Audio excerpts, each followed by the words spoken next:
Good morning. Let's start the daily discussion. The first topic is on the case of Article 370 represents constitutional philosophy. Federalism and constitutional democracy are likewise impacted by such a judicial interpretation in a situation that defy the philosophy. The Indian Supreme Court unanimously supported the government action on Monday. Over 4 years after the Article 370 was abolished.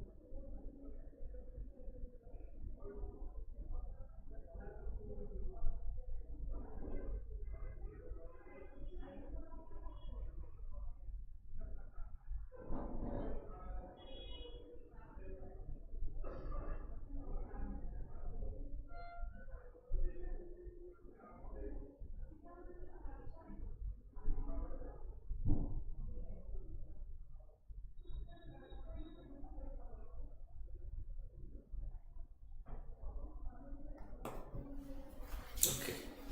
So the issue of statehood has dominated most of the conversation surrounding the ruling. But it is crucial to keep in mind that Jammu and Kashmir unique status was ultimately what mattered most. The court interprets the Indian constitution historically, textually, and structurally to reach its judgment. All three of these methods are heavily influenced by constitutional philosophy. Constitutional sovereignty and federalism. The Union Constitution is viewed as the exclusive arbiter of both internal and exterior sovereignty by the monism expressed in the ruling. That means Parliament can make any change. This may be the case, however, Article 370 establishes a detailed structure for the delegation of authority and competences between the Union and the state governments. By emphasizing the specific definition of sovereignty as requiring no subordination to another body, the court ultimately declines to acknowledge the shared sovereignty model outlined in Article 370. Ultimately, sovereignty as it exists in federal constitution is not a black or white idea that can be simply classified as is or is not. Instead, it exists in a range of degrees and takes on multiple dimensions. Okay. The presidential powers contingency. The court also demonstrates its monism means one view. Okay, not pluralism. Its interpretation of Article 370, especially in Clause 3. Since this is a premise on the understanding that the constitutional body had unbridled power to alter the constitutional integration of the state with the union, the court rejects the contention that Article 370 has attained permanence after Constituent Assembly was dissolved. Okay. No institution or body has unchecked authority in a constitutional democracy. Furthermore, rather than focusing just on the status or relationship of the bodies what hold the power, Clause 3 of Article 370 principally addresses the relationship between two authorities. It is evident from the provisions to Clause 3 that the President's authority to repeal Article 370 was dependent upon the recommendation of the Constituent Assembly. The restriction does not end with the dissolution of the Constituent Assembly because it is inherent to the presidential power granted by Clause 3 to be dependent upon the Assembly. The relationship of power in this case does not imply that the President becomes subordinate to the Constituent Assembly, but rather that Article 370 has divided federal power along several axes. It is an unbridled power that contradicts the principle of federalism and constitutional democracy to maintain that the president has the unrestricted authority to revoke Article 370 and order the complete application of the Indian Constitution to the state, rendering the state's constitution null and void. Because after the Article 370 was abrogated, the constitution of Jammu and Kashmir became null and void. As a single act of parliament, when the Article 370 was abolished, so the provision of Jammu and Kashmir Assembly constitution became null and void.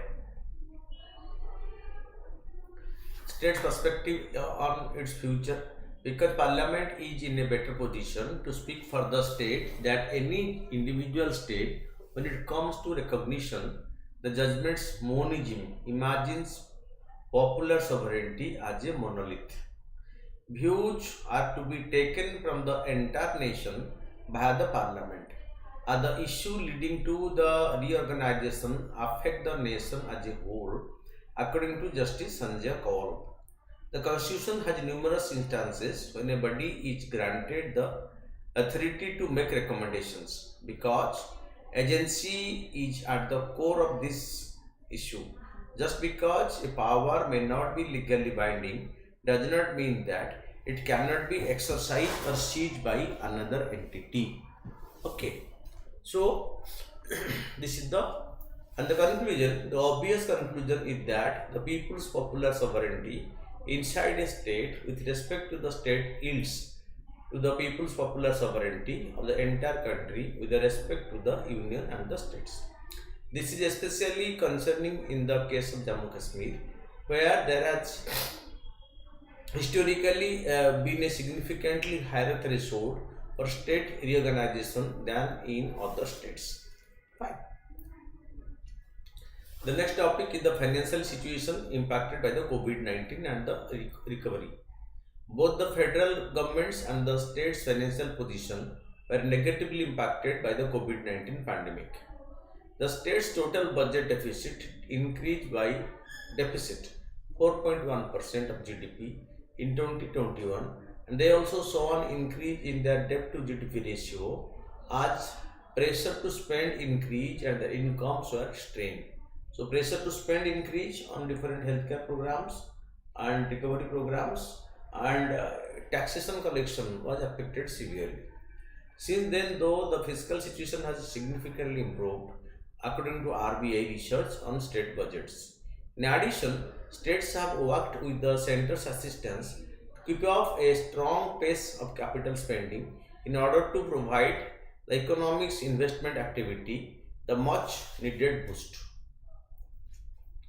RBI analyst of the state spending plans, the study shows that in 2022-23, the state's combined fiscal deficit decreased from 4.1% of GDP in 2020-21 to 2.8%. In actuality, the deficit in 2022-23 was less than the revised forecast and what the states have projected in their budgets. States have estimated 3.1% deficit for 2023-24. However, this is less than the 3.5% annual cap, suggesting that government are not making full use of their existing fiscal space. States have anticipated a healthy increase in revenue receipt for the current fiscal year. Nevertheless, information available for the first half of the year indicates that their income growth has lagged slightly behind their planned level. That means the income growth is less than what they are planned it will be. The report does not point out that capital investment is still expanding quickly even as state revenue expenditures have slowed. Committed expenditures such as interest payment and pension have remained fixed at the same level as last year. Their capital expenditure has increased by an astonishing 52.6% thanks to center's investment support. The state government are in a process of or they have increased their capital expenditure, and that is possible because that is possible because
So their capital expenditure increased by an astounding 52.6% because the center has invested in them. The central government has allocated 1.3 lakh crore for the 50-year interstate loan to state for investment in the union budget that the states are using on capital expenditure. Financial difficulties facing government. First, there will be financial consequences from some people's decision to return to the previous pension plan. This will affect how much more room they have to set up for capital expenditure. States' financial situation have improved generally, although not all of them have achieved such robust gains. As a matter of fact, certain nations still have notably lagged behind and they face the difficulty.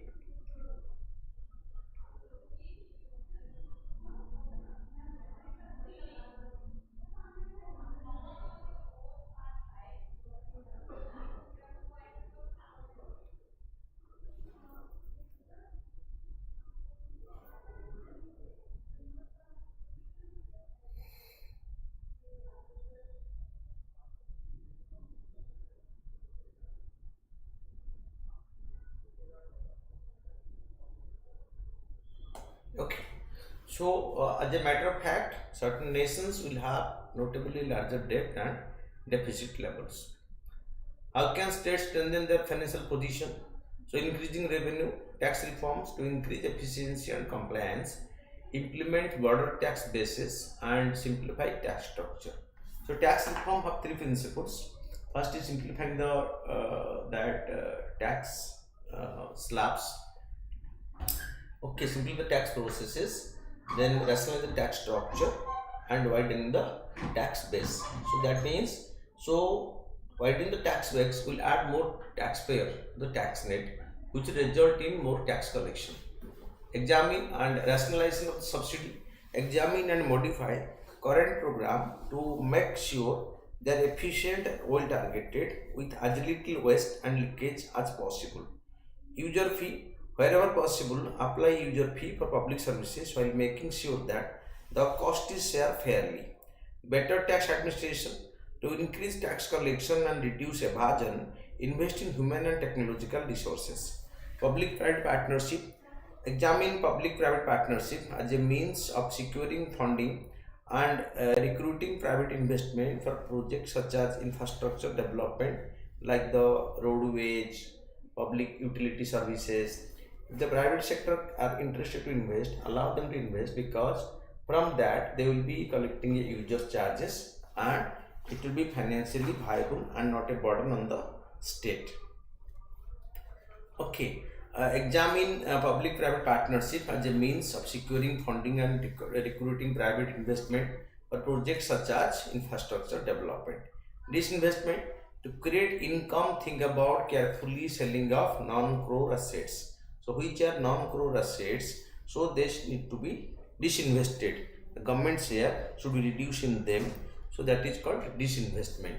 Okay. So, disinvestment is the option open for. Sir, namaskar. Sir, sir, the pin night, sir, the pin night. Sir,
So disinvestment to create income, think about carefully selling of non-core assets.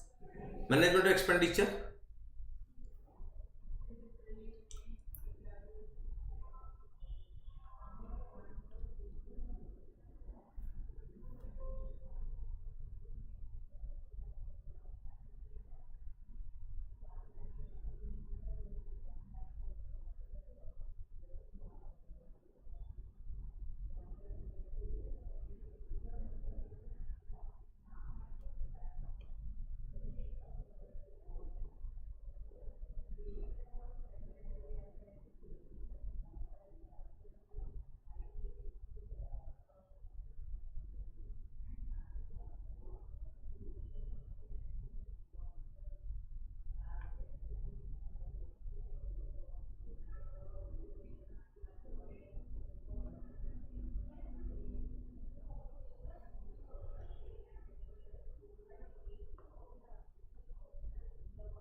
Okay, so management expenditure, government program rationalization, assess and combine current program to guarantee their cost effectiveness and prevent duplication.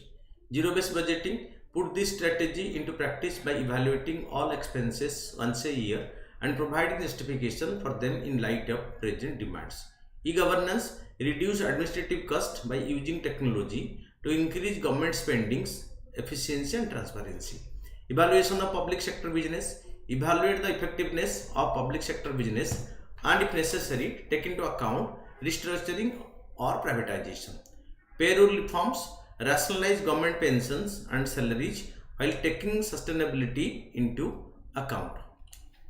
Additional strategies, financial restraint, uphold stringent budgetary restraints, defining boundaries for expenditure and emphasize financial responsibility. Intergovernmental transfers, cooperate with the national government to guarantee a fair allocation of funds and resources. Invest in state officials.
Okay, so invest in state officials capacity building on areas such as project implementation, public policy and financial management. Accountability and transparency, put policies in place to increase accountability and openness in public spending, encouraging public participation and confidence. Innovative methods, crowdfunding, look into cutting edge funding options for certain development projects such as crowdfunding. Social impact funds, take into account employing social impact funds to draw in private capital while addressing social issues. Green bonds, issue green bonds to draw in investors looking to make sustainable investment and to fund projects that are beneficial to the environment. In conclusion, we may state that states' fiscal position have gotten better after the GST regime, and like the state of Odisha, because we are getting huge mineral revenue or mining revenues or the royalty, that also, and GST has transformed a big transformation in the state's financial viability, as well as the increase in the central allocation by the Finance Commission from 32% to 41% also ensure huge cash availability with the states to spend for the developmental work. Okay, so we may state that states' fiscal position have gotten better. They must take precautions against rash plans so to continue this trend in future. Then the Actosite, the IRDS lab and the Department of Atomic Energy created the nutraceutical Actosite. The tablet are meant for patients undergoing radiation therapy, particularly those with pelvic cancer who have cystitis or blood in urine brought on by the radiation. The Actosite tablets have demonstrated impressive outcomes, especially for the patient with pelvic cancer who develop cystitis, blood in urine as a result of radiation therapy. Urinary bladder surgery was not necessary in patient treatment with the Actosite pills because of their remarkable recovery. The tablets are a major breakthrough in cancer treatment intended to be used as an adjuvant to cancer radiation therapy, regenerative nutraceutical, immunomodulator, and an antioxidant. The Food Safety and Standard Authority of India, which is a division of the Indian Government's Ministry of Health and Family Welfare, has granted Actosite clearance.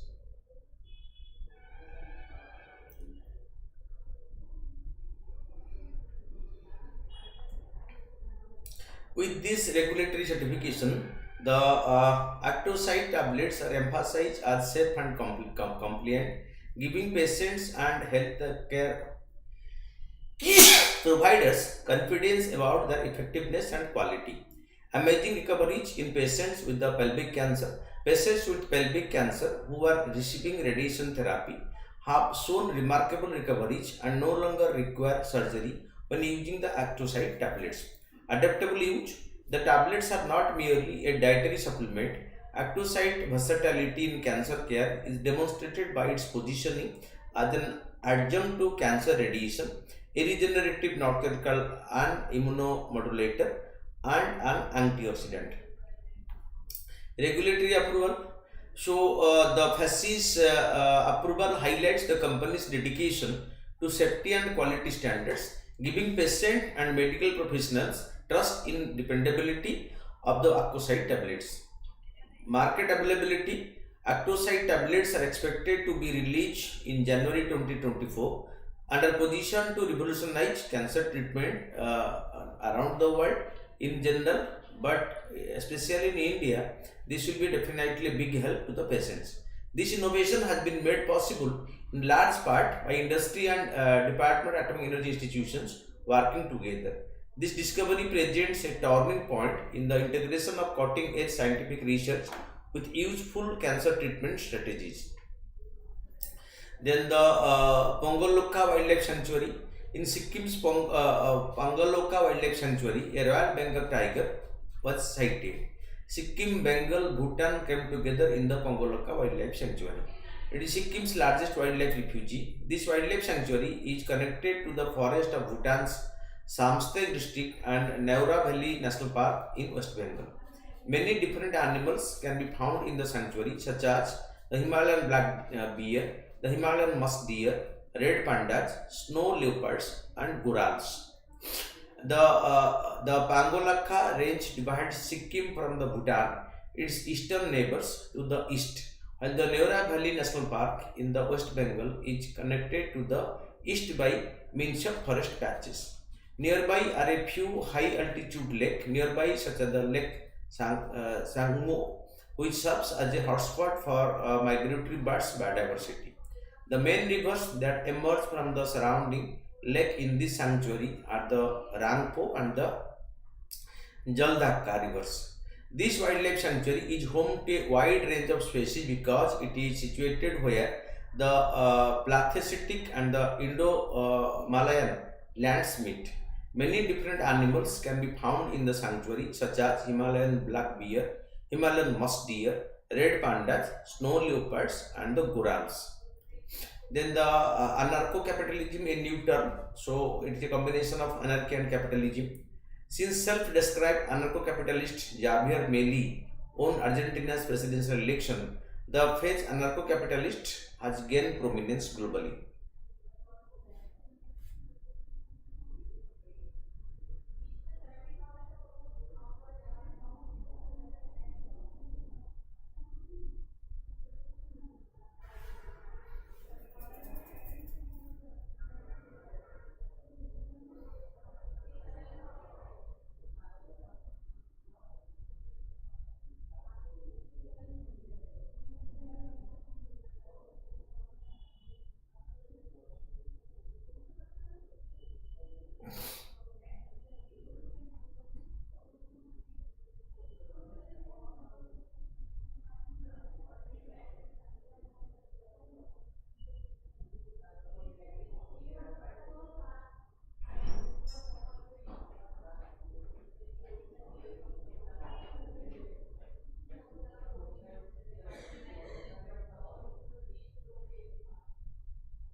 Okay, so since self-described anarcho-capitalist Javier Milei won Argentina's presidential election, the phrase anarcho-capitalist has gained prominence.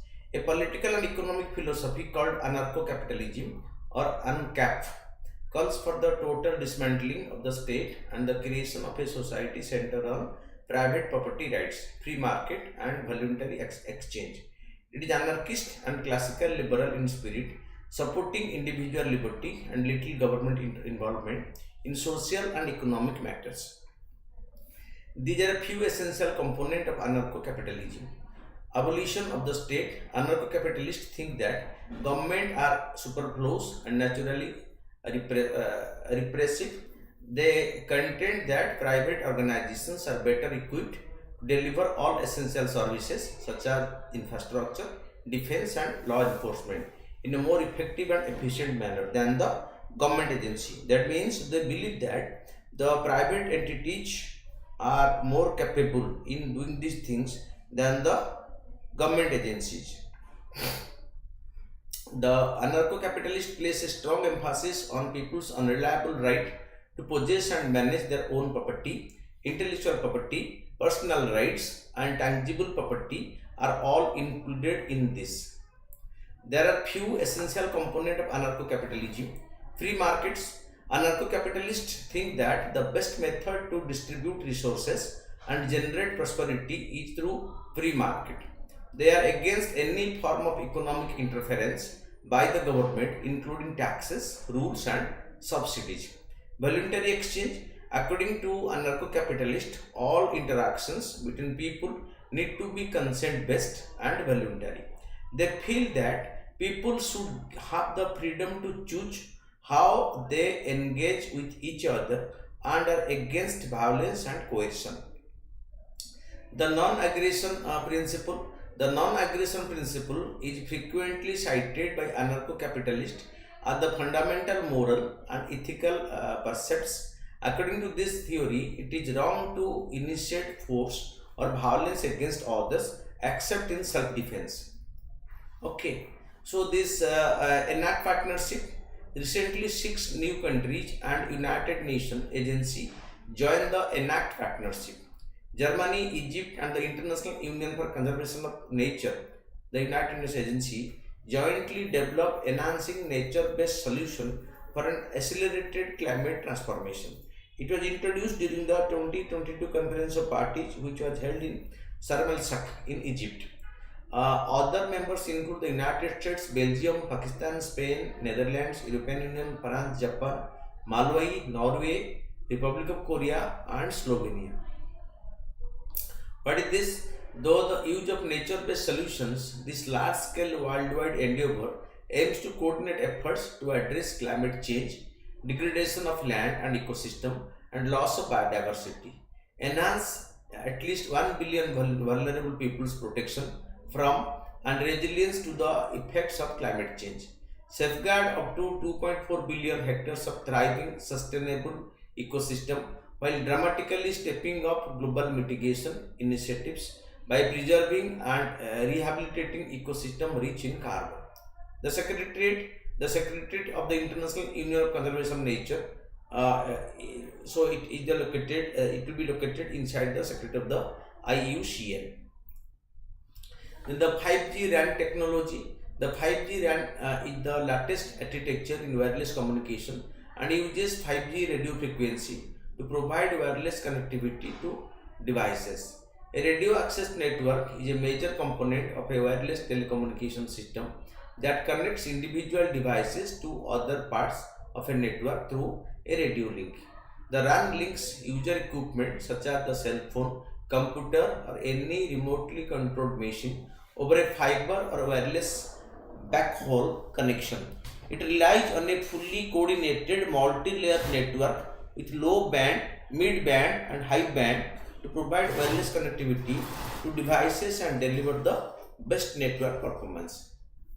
In India, a group of scholars from the multiple institutions is developing it locally. IIT Madras, IIT Kanpur, and the Society for Applied Microwave Electronic Engineering and Research (SAMIR) are among the institutions collaborating in the development. SAMIR is a Ministry of Electronic and Telecommunication affiliated independent research and development organization. Tejas Network, a Tata subsidiary, has now been granted a license to use the technology and it will be crucial in utilizing it for future development and business uses. Then come to the question. Election Commission of India has become under criticism in recent times. Discuss this. Also suggest reforms that are needed to make the Election Commission of India more robust and to uphold its independence. The Election Commission of India is an independent constitutional body that oversees the management of both union and state electoral procedures in India. According to Article 324 of the Constitution, the Election Commission will be in charge of overseeing, directing and controlling elections for the Parliament, state legislatures and the Office of the President of India and the Office of Vice President of India. The Election Commission performs a quasi-judicial role in mediating disputes between the political parties, including the ruling government and opposing parties, in addition to overseeing free and fair election. Under these conditions, the executive cannot be the only party involved in appointing members of the Election Commission, as this could allow the ruling party to select someone whose allegiance to it is guaranteed, leaving the selection process open to manipulation. As mentioned above, Article 324(2) specifies the President shall appoint the Chief Election Commission and issue with the assistance and advice of the Council of Ministers until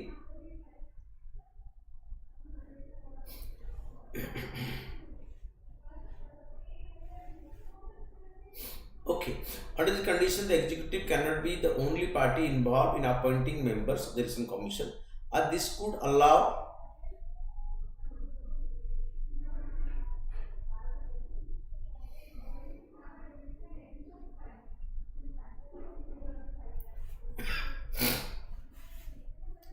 This could allow the ruling party to select someone whose allegiance to it is guaranteed, leaving the selection process open to manipulation.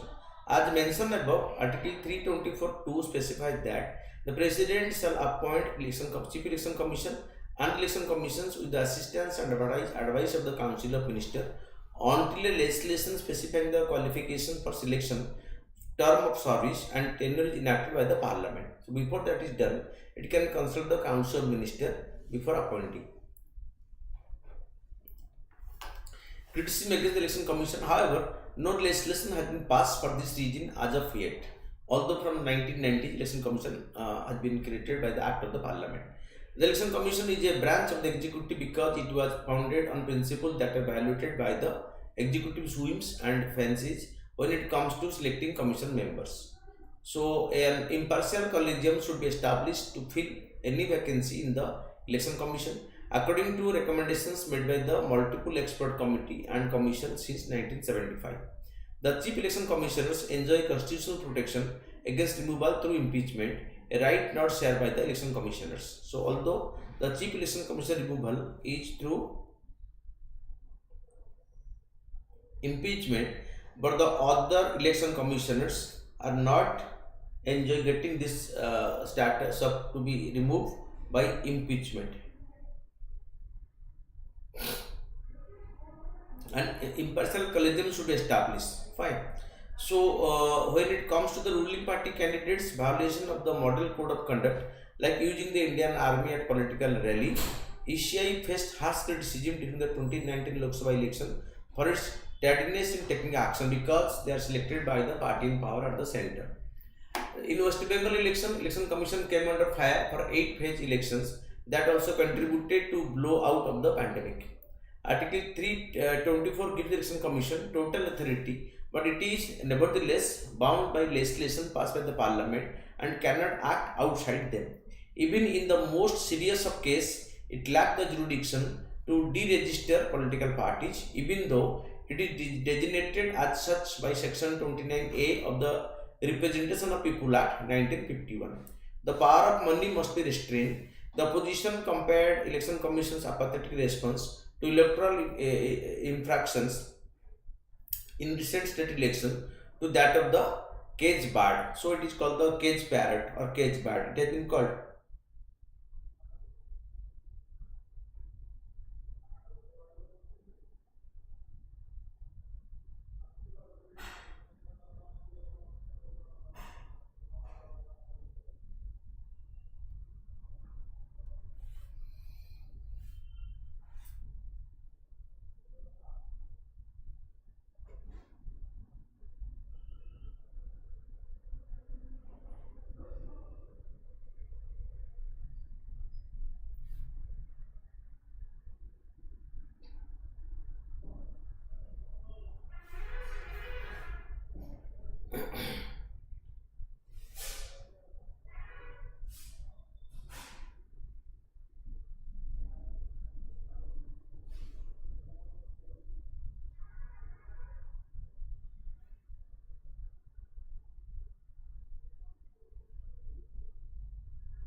Recommendation of ECI reforms for the appointment to the Election Commission. The Dinesh Goswami Commission committee is suggested through engagement with the impartial authorities such as the Leader of the Opposition and the Chief Justice of India.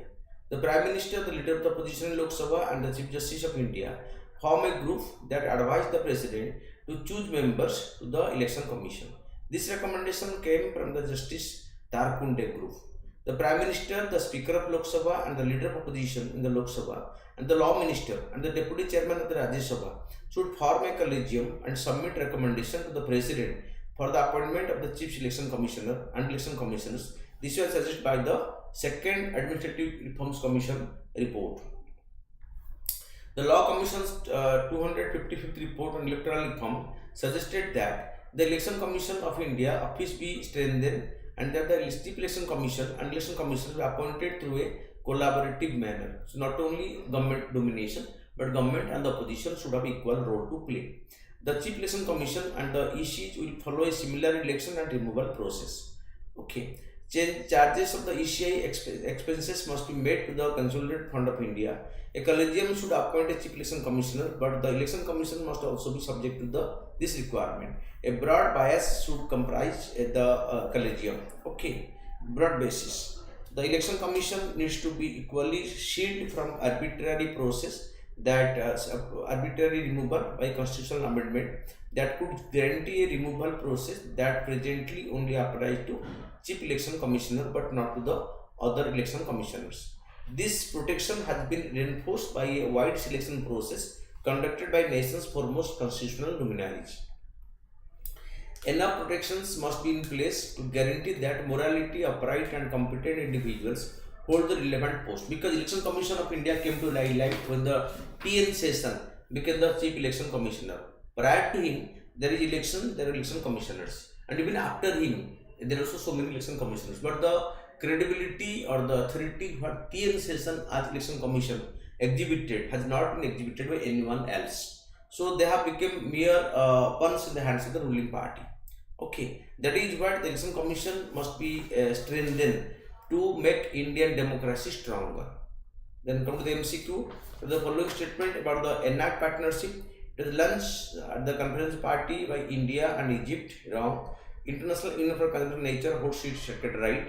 It aims to enhance the protection from resilience to climate impact of at least 10 million vulnerable people. So here only two are correct because one is incorrect. Consider following statement about the European Free Trade Association. It is an intergovernmental organization established in 1960 by the Stockholm Convention. That's correct. The member of the European Free Trade Association are European Union, USA, Japan, and India. Incorrect is 2. So 1 is correct, but 2 is incorrect. B is the right answer. Consider the following statement about the Ranthambore National Park. The Chambal River and the in the south and the Banas River in the north bound the park. The Sambar Salt Lake, India's largest inland salt lake, is located in the Ranthambore National Park. Incorrect. The Butte Mosura, a species of the tree capable of withstanding a long period of drought, is commonly found here. That is, so only one is incorrect. Consider the following statement about the 5G RAN technology. 5G RAN is the latest architecture in wireless communication and uses 5G radio frequency to provide a wireless connectivity to devices. It was developed indigenously by a multi-institutional team of researchers that includes IIT Madras and Kanpur. Here both 1 and 2 are correct. The Almora fault is located in Nepal. Regarding the Unlawful Activity Prevention Act, consider the following statement. Under UAPA, both Indian and foreign nationals can be charged. Okay, right. The Act empower the officers of NIA, rank of inspector or above, to investigate cases of terrorism. Here both 1 and 2 are correct. Regarding Directorate of Enforcement or ED, okay, or Enforcement Directorate, consider the following statement. It is a multidisciplinary organization mandated with investigation of economic crimes and violation of foreign exchange law. It has been given the responsibility to enforce the provisions of the Prevention of Money Laundering Act by conducting investigation or to trace the asset derived from proceeds of crime. So here both 1 and 2 are correct. Consider the following statement. It is located in the trigems of Sikkim, Bengal, Bhutan. It is linked to the forest of Neura Valley National Park of West Bengal, as well as forest of Samste, Bhutan, and Ha district of Bhutan. The Rangpo River and the Jaldhaka River are the two major rivers originating from the nearby lakes which occur in this sanctuary. The sanctuary is home to a diverse range of species including the red panda, snow leopards, Himalayan musk deer, Himalayan goral, and the Himalayan black bear. So this is linked to the Pangloka Wildlife Sanctuary. C. Which of the following best describe the term anarcho-capitalism? A political and economic theory that advocates for the complete abolition of the state and establishment of a society based on private property rights and free market and voluntary changes. So 1 is the right option. Then recently the acolyte was in news. It is a medicine for cancer patient. Okay, nuclear medicine as it is called. So thank you for watching. Keep watching regularly.